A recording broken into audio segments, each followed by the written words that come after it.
Selamat pagi teman-teman kelas 5 di seluruh Nusantara. Bagaimana kabar kalian hari ini? Semoga kalian sehat-sehat selalu ya. Dan penuh semangat untuk mengawali pelajaran kita hari ini. Hari ini Kak Lisa akan ditemani bersama Kak Tara dan Kak Aldi. Hari ini kita akan belajar tentang kompor briket yang menggunakan energi biomasa. Ada yang pernah dengar dan lihat nggak bagaimana bentuk kompor briket? Nah, seperti ini nih bentuk kompor briket. Teman-teman tentunya masih ingat, kita pernah membahas tentang energi biomasa. Nah, nanti Kak Lisa akan menjelaskan lebih lanjut ya. Selain itu, kita juga akan berlatih membuat pola jaring-jaring kubus agar kalian makin mahir untuk membuatnya. Nah, Kak Lisa udah gak sabar nih untuk mulai pelajaran hari ini. Tapi sebelum itu, kita berdoa dulu ya. Kak Tara, Kak Aldi, kalian ikut berdoa ya. Berdoa, dimulai.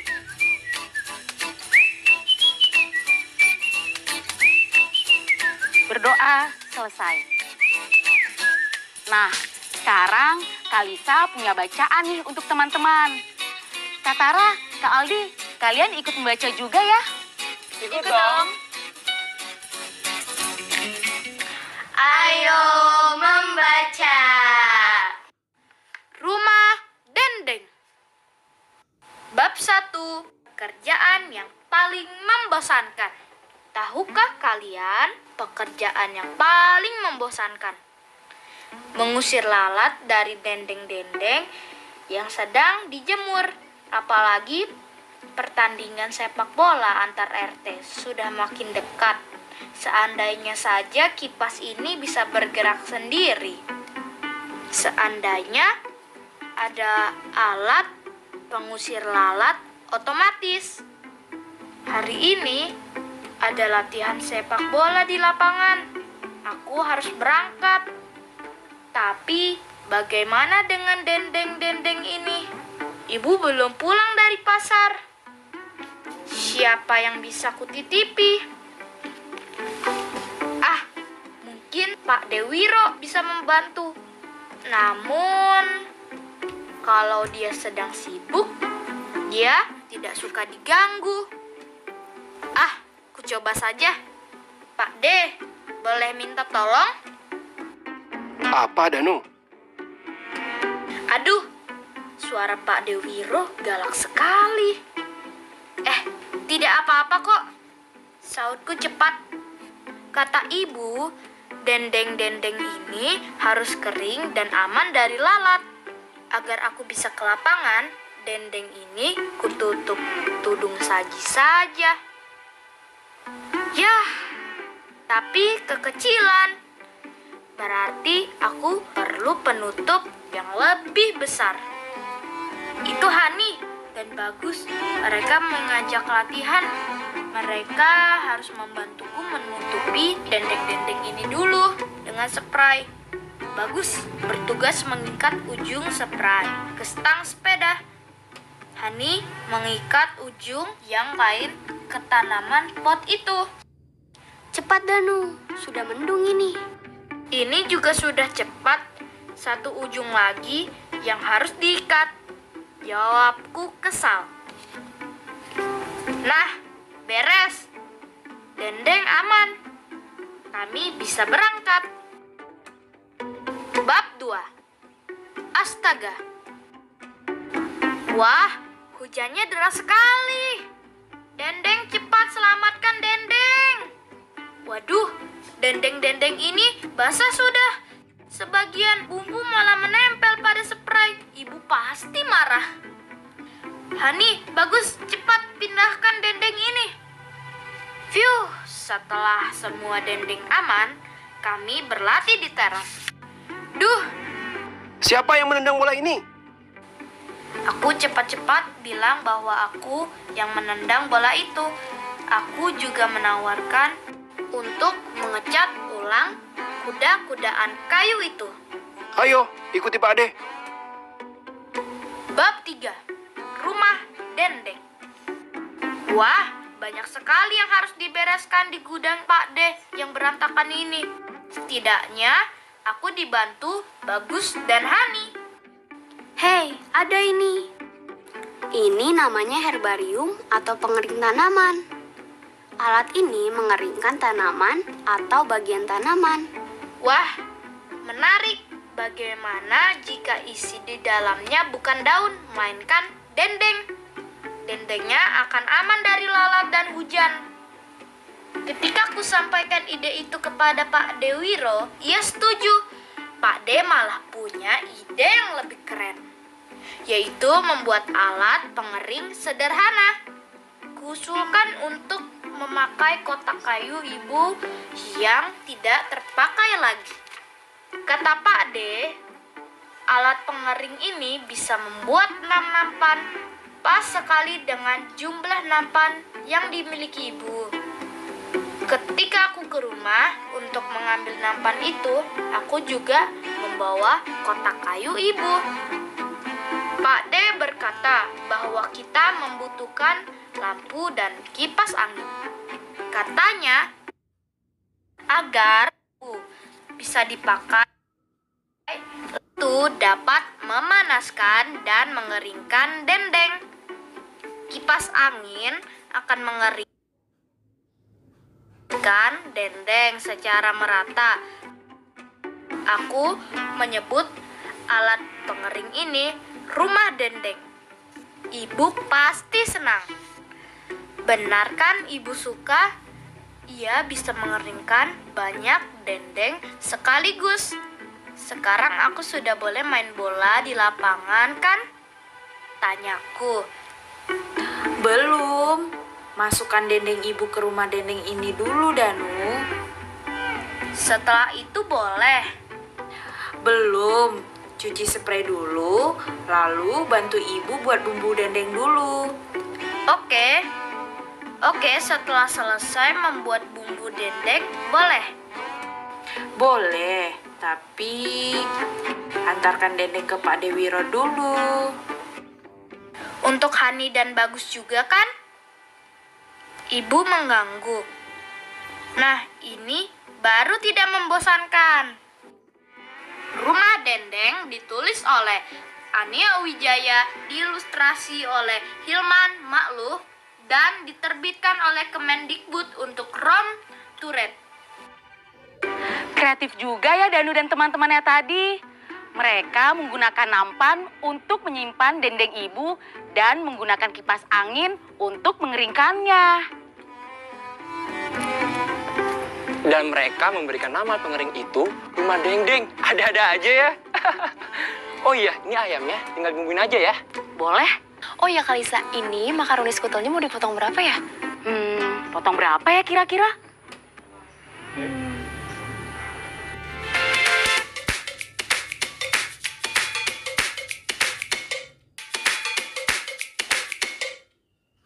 Ayo mengira.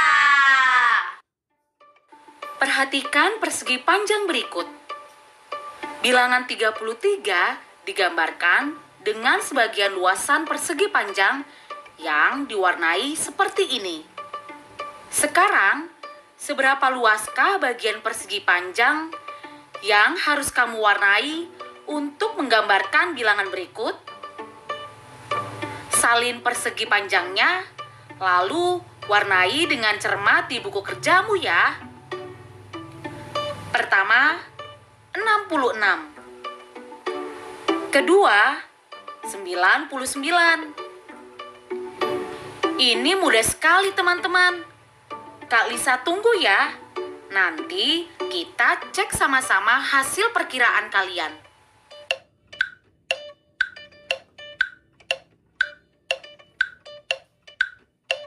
Sudah. Ini dia hasil perkiraan Kak Lisa. Apakah sama dengan kalian?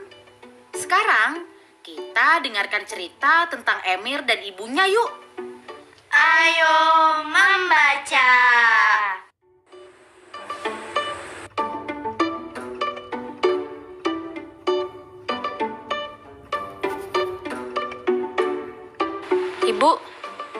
Ibu mau beli kompor baru. Padahal kompor kita kan masih bagus. Ibu nyesel kemarin beli kompor listrik. Kenapa emangnya? Habis boros banget. Kemarin ibu mahal tuh bayar listriknya. Emangnya kompor gas itu lebih hemat ya daripada kompor listrik? Lebih murah juga. Kalau mau yang murah, kenapa nggak beli aja kompor minyak? Zaman sekarang mana ada yang pakai kompor minyak. Tapi ibu inget sih, dulu nenek buyutnya ibu itu pernah pakai kompor briket. Kompor briket? Kayak gimana itu? Nih, kita browsing ya, kita googling nih, kompor briket itu kayak gimana.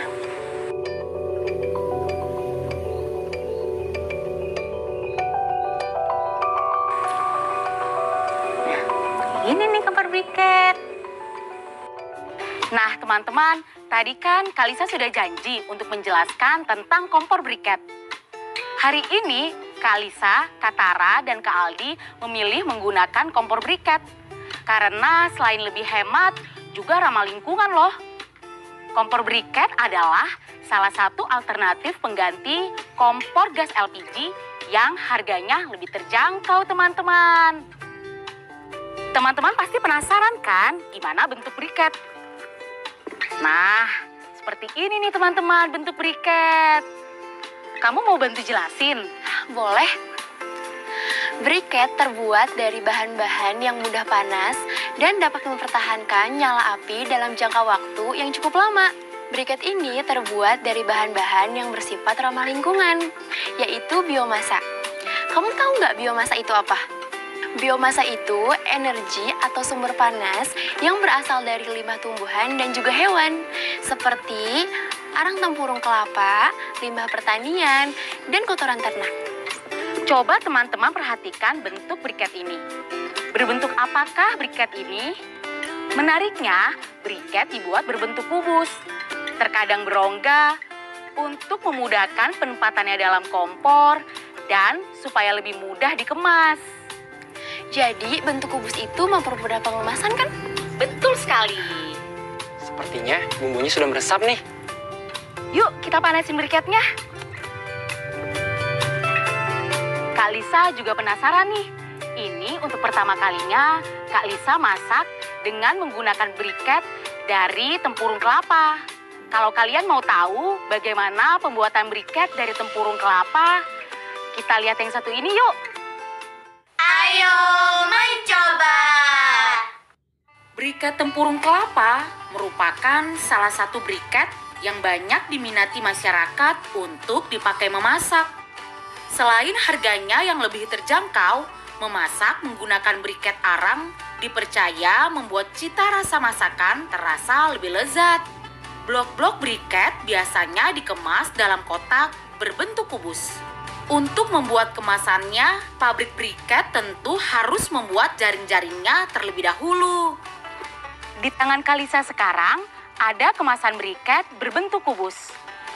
Nah, sekarang kita coba membuat jaring-jaring kubus yuk. Pertama-tama, gambarlah sebuah jaring-jaring kubus yang kamu ingat. Kalau Kak Lisa sih ingat jaring-jaring kubus yang seperti ini nih. Ini hanya contoh saja ya.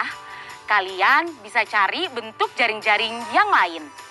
Kemudian gunting gambar jaring-jaring menurut polanya. Jiplaklah pola jaring-jaring tersebut sebanyak mungkin pada satu halaman lembar buku kerja kalian ya. Dari satu lembar halaman buku kerja kalian, ada berapa banyak jaring-jaring dengan pola tersebut yang kalian gambar? Setelah kalian selesai membuat jaring-jaring kubus tadi, sekarang coba lakukan kegiatan serupa dengan menggunakan pola jaring-jaring yang lain. Ada berapa jaring-jaring yang bisa kalian buat? Dan pola manakah yang menghasilkan jaring-jaring paling banyak? Kerjakan di buku kalian masing-masing ya. Setelah itu, kita berlatih lagi yuk. Ayo berlatih. Jaring-jaring berikut ini ternyata tidak bisa dirangkai menjadi kubus karena salah satu sisinya salah tempat. Pada setiap jaring-jaring, temukan sisi atau persegi yang salah tempat. Selanjutnya, gambarkan pola yang benar di buku kerjamu. Contohnya, seperti gambar berikut ini.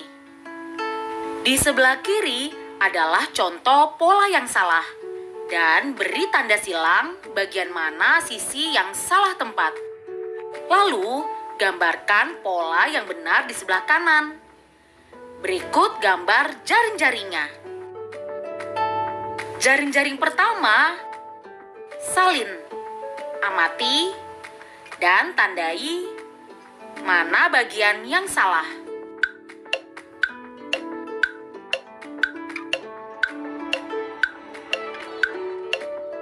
Sekarang kita lihat sama-sama yuk. Ini dia nih jawabannya. Yang sebelah kiri adalah sisi yang salah. Sebelah kanan adalah pola yang tepat untuk jaring-jaring kubus. Jaring-jaring kedua.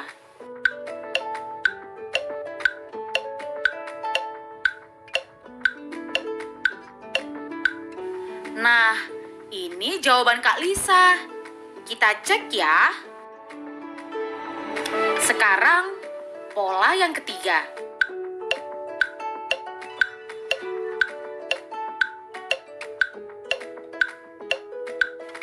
Sudah. Berikut gambar yang tepat. Satu lagi. Silakan salin dan amati ya.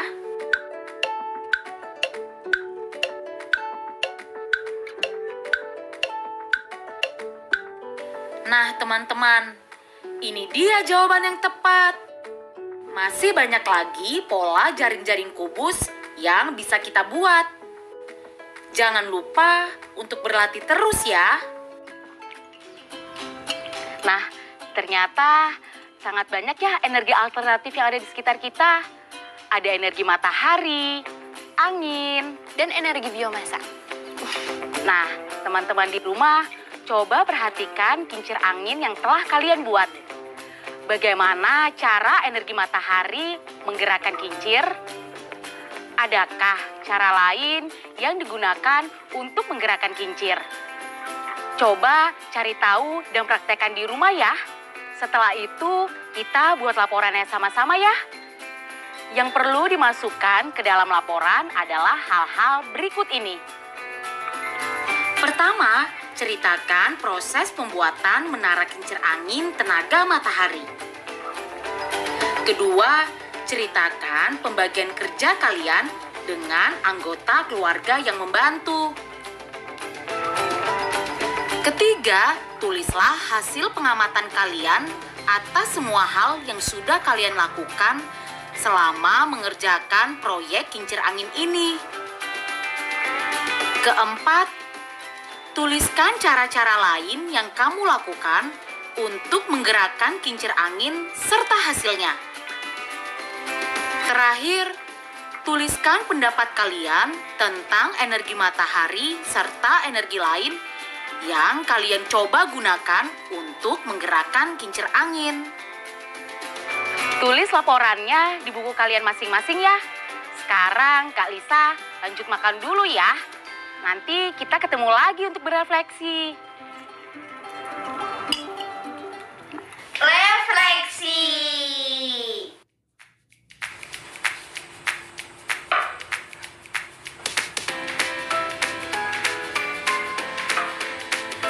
Sampai juga nih kita di akhir pelajaran hari ini.